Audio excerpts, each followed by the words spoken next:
place to relax, listen, and be inspired by the lives of extraordinary people. Today, imagine a young man in saffron robes standing before the world, his voice calm but powerful, his eyes filled with purpose. That man is Swami Vivekananda. In the next few minutes, we'll journey through his life, from his childhood in India to that defining moment on the stage in Chicago. You'll discover powerful lessons on courage, discipline, resilience, speaking your truth, and living for others. This isn't just a history lesson. It's a story told with heart, as if a wise mentor were walking beside you, sharing insights that still matter today. So sit back, listen, and let yourself be moved.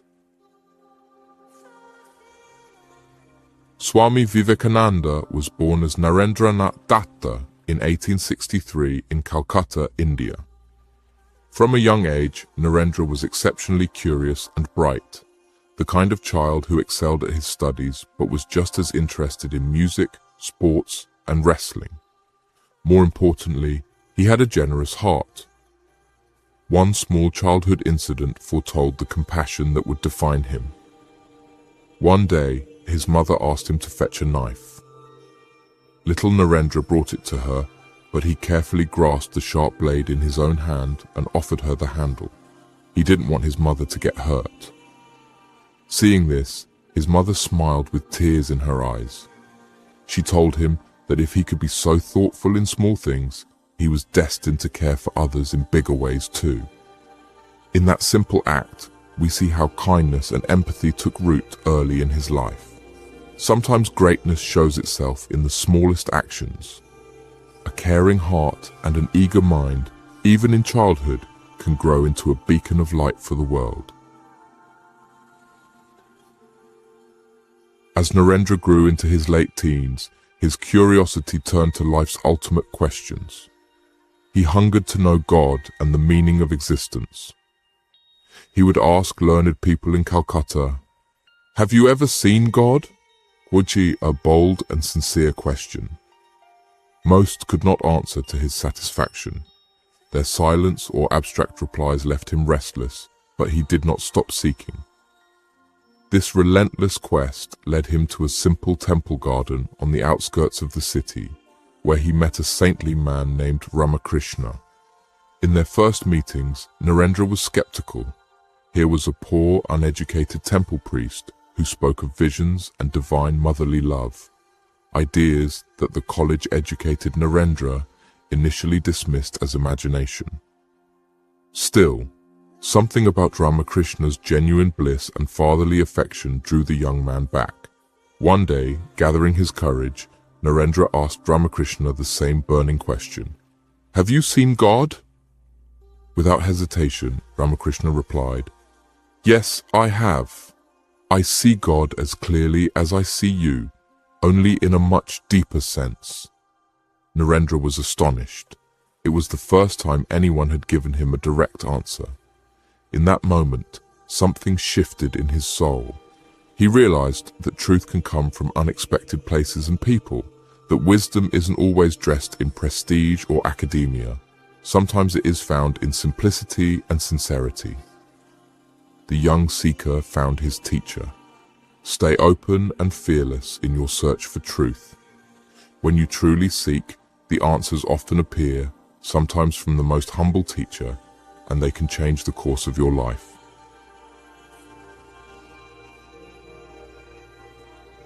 Just as Narendra's spiritual journey was unfolding, life tested him harshly. His father, once a wealthy lawyer, died suddenly, plunging the family into bankruptcy and hardship. Overnight, the comfortable life he knew evaporated. Creditors pounded at their door, and there were days when his family had little to eat. Imagine the weight on his young shoulders. He was still in college, yet now responsible for his mother and siblings, with no money and no job prospects.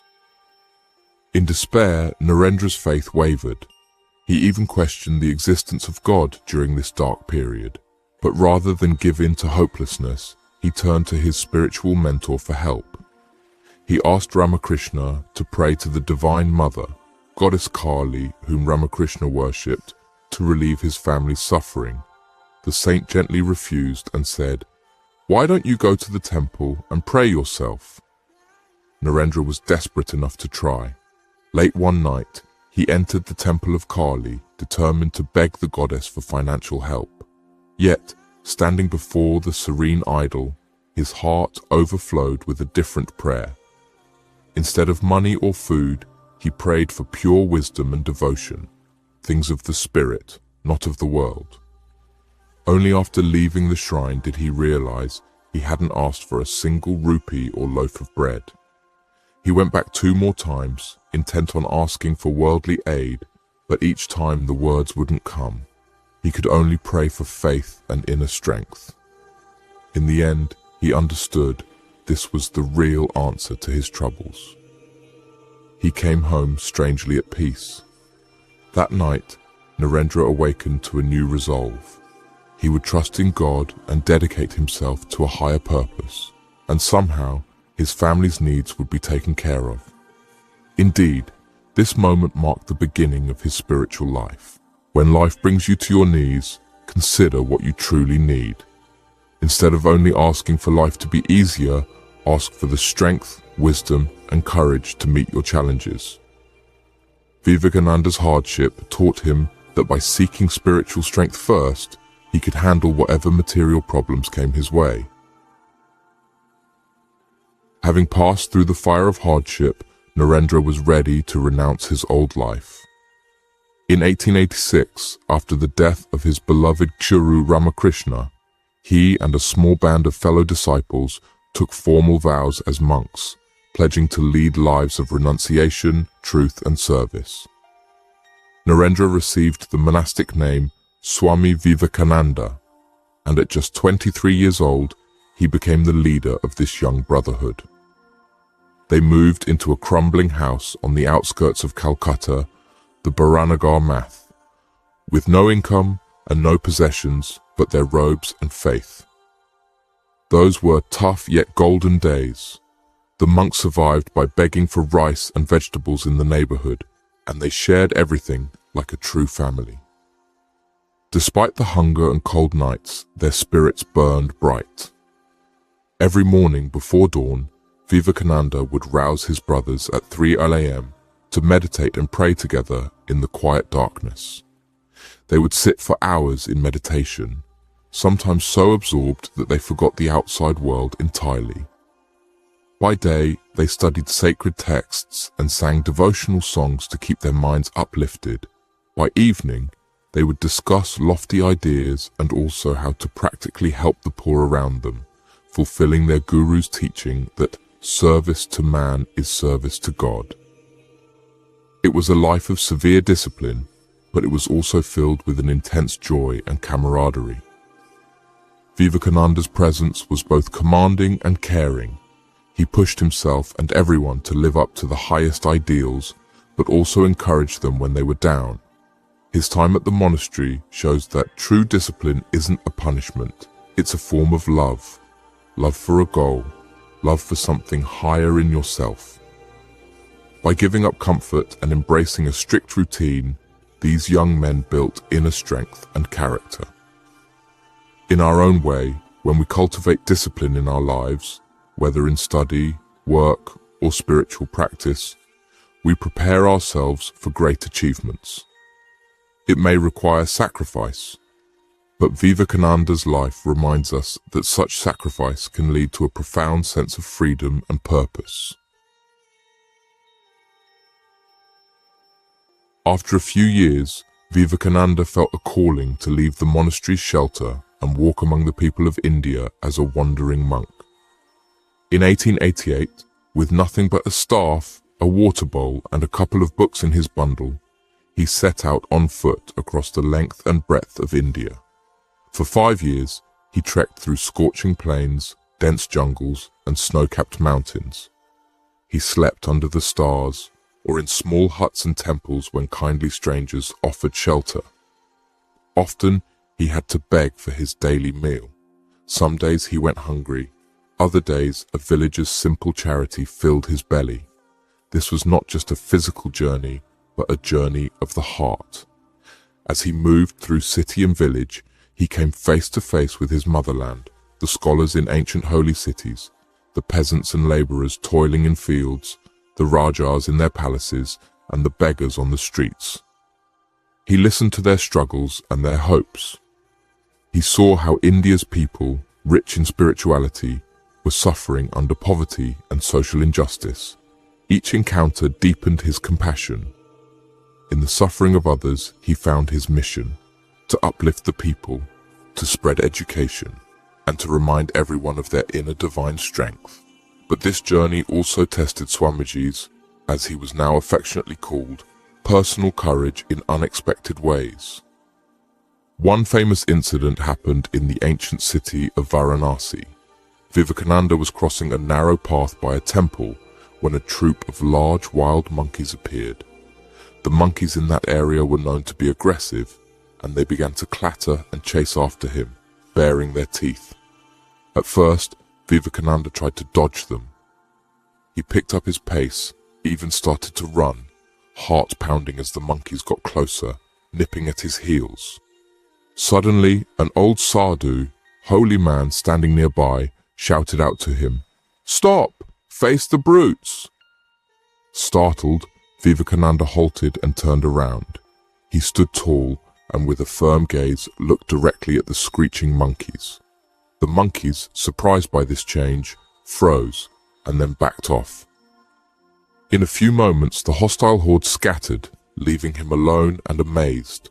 Vivekananda took a deep breath as the realization dawned on him. In that small drama lay a great truth. Face the brutes, he would later recall. Face the terrible. Face it boldly. The hardships of life fall back when we cease to flee before them. He had learned that running from fear only makes it chase you harder, but when you confront your fears bravely, they shrink away. This lesson became a cornerstone of his teaching. Never be cowed down by fear, whether it's fear of failure, fear of the unknown, or fear of what others might say. If you stand your ground with courage, those fears lose their power. Swami Vivekananda continued his journey with a new spring in his step, knowing that whatever challenges came, he would face them head-on. We all have monkeys on our trail at times, problems or anxieties snapping at our heels. Vivekananda's experience urges us not to run away. If we pause, turn around and face our difficulties, we often find they aren't as mighty as we imagined. Courage is not about never feeling afraid. It's about not letting fear control you. When you confront your fears, you take away their momentum and you empower yourself to move forward. Swami Vivekananda's travels eventually ignited a bold vision in him. He felt he must carry the wisdom of India to the wider world and also seek ideas and help from abroad to address the poverty in his homeland. In 1893, an opportunity arose. The World's Parliament of Religions in Chicago, USA, was calling for speakers from all faiths. At that time, it was unimaginable for a young, unknown monk from colonial India to stand among learned Western scholars.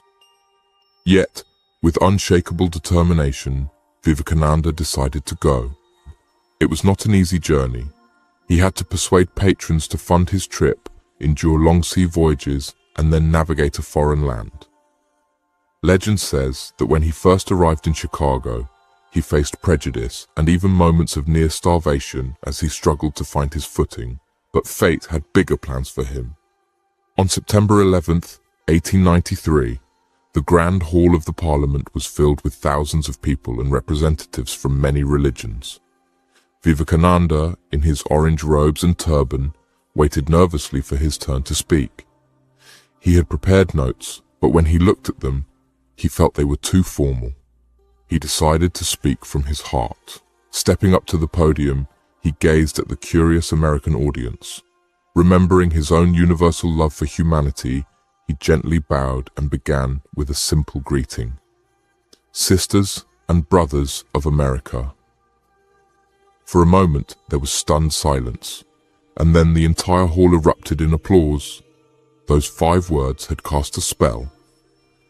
The crowd of 7,000 rose to their feet, clapping and cheering for nearly 2 minutes straight. Why such a reaction? Because in that address he did not see them as strangers or ladies and gentlemen, but as family. In a time of divisions, his warm, inclusive words touched their hearts. When silence returned, Vivekananda continued to speak, thanking the young nation of America on behalf of the most ancient order of monks in the world. He quoted from Hindu scriptures about the acceptance of all religions, sharing a vision where all paths lead to the same truth. His voice was deep, his words sincere.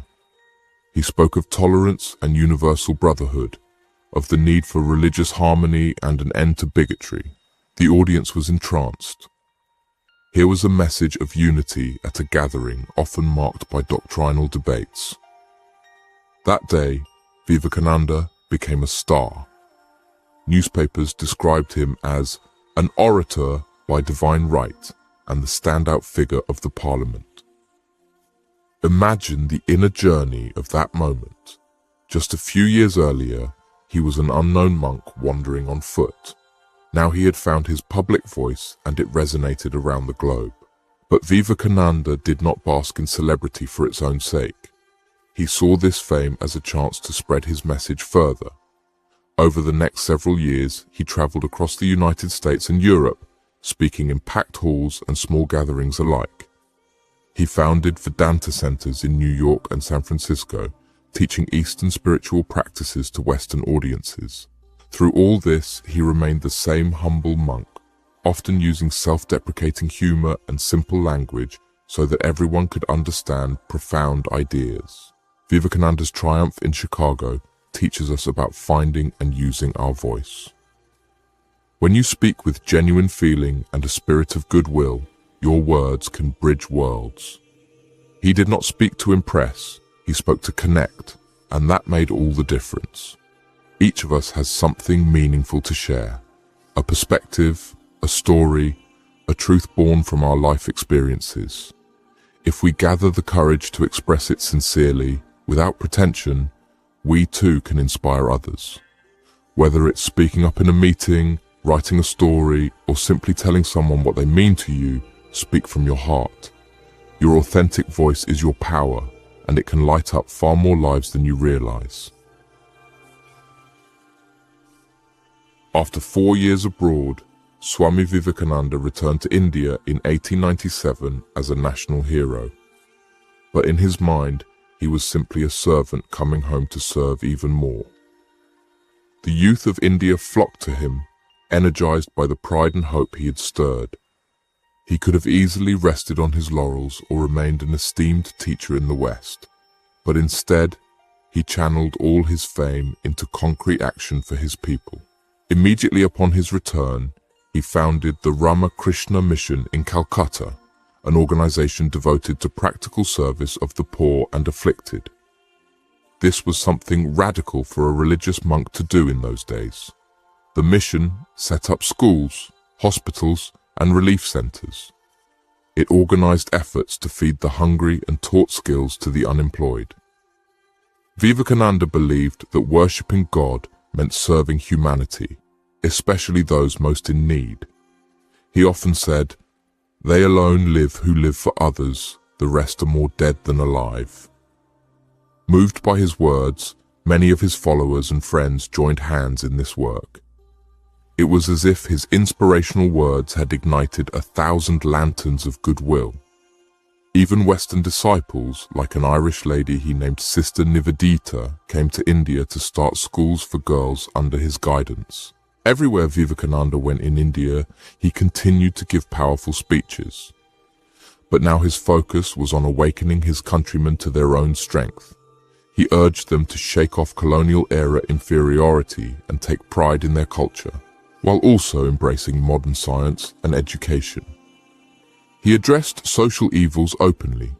He condemned the rigid caste system that kept people apart and the treatment of women as inferior, insisting that these had to change for India to progress.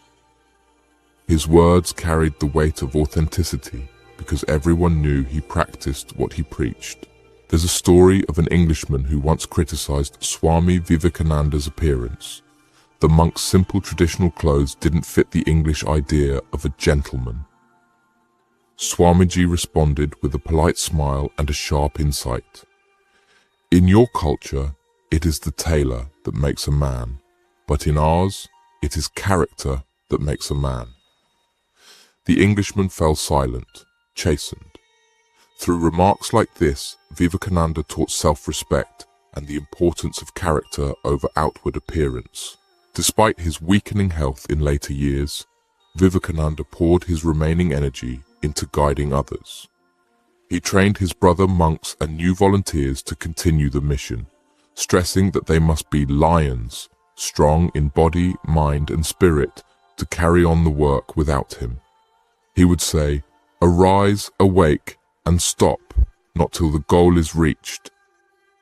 This call to action, drawn from ancient scripture, was one he used to rouse everyone from complacency. He wanted each person to find their purpose and work diligently towards it. The final and perhaps most important lesson from Vivekananda's life is selfless service. He showed that spirituality is not just found in meditation or words, but in rolling up our sleeves and helping those around us.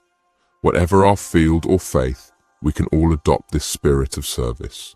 It means seeing others not as competitors or strangers, but as reflections of ourselves. Sisters and brothers, as he would say, when we serve, we grow. When we give, we receive tenfold in joy and meaning. Vivekananda's legacy reminds us that a life dedicated to lifting others will not only transform those we help, it will also transform us into wiser, kinder, and more fulfilled people. Swami Vivekananda lived only 39 years, but in that short span he sparked a spiritual and cultural renaissance that is still unfolding today. In July 1902, not long after he established his mission, Vivekananda passed away quietly.